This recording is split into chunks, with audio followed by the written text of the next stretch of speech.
Banalata express সিনেমায় doctor Ashraf ও চিত্রা এই দুটি চরিত্র এখনো মানুষের মনে গেঁথে আছে। নতুন খবর হলো এই তারকা জুটি আবারও এক হয়ে অভিনয় করতে যাচ্ছেন। নাম চূড়ান্ত না হওয়া সিনেমাটি পরিচালনা করবেন নাট্য নির্মাতা জোবায়ের ইবনে বকর। ইতিমধ্যে সিনেমার চিত্রনাট্য ও প্রযোজনা প্রতিষ্ঠান প্রায় চূড়ান্ত হয়েছে বলেও জানা গেছে।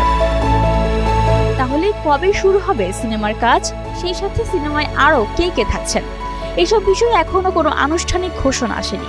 তবে সংশ্লিষ্ট সূত্র বলছে 2027 সালের ঈদ উল ফিতরে মুক্তির লক্ষ্য নিয়ে এগোচ্ছে এই নতুন সিনেমা।